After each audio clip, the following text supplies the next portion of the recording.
Watch closely. In front of you, a metal disc is spinning at high speed. If you press your palm against it, the friction creates resistance, gradually slowing it down until it stops.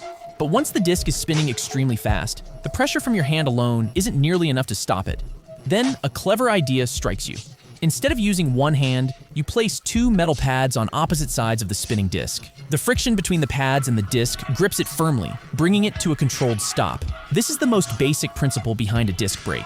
However, squeezing those metal pads together with your own hands is tiring and doesn't provide enough force. So you mount the disc inside a U-shaped brake caliper and add a hydraulic system, completely solving the problem of weak, exhausting manual braking. Now let's see how this system actually works. First, you need to understand hydraulic force multiplication. Imagine two connected cylinders filled with liquid. Because the liquid levels always stay equal, pressure can be transmitted throughout the system.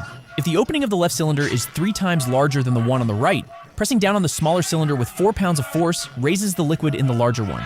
Conversely, it takes 12 pounds of force on the larger cylinder to balance the system again. This demonstrates that hydraulic pressure is transmitted equally, and the amount of force multiplication depends entirely on the ratio of the piston areas. Once you understand this principle, you apply it directly to the disc brake.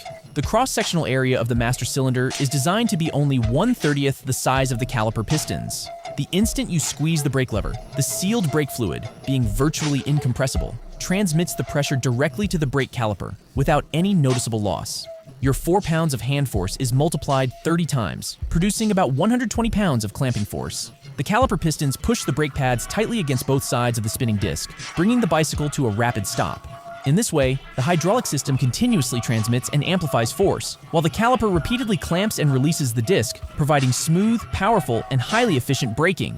Congratulations! You have successfully invented the hydraulic disc brake for a bicycle.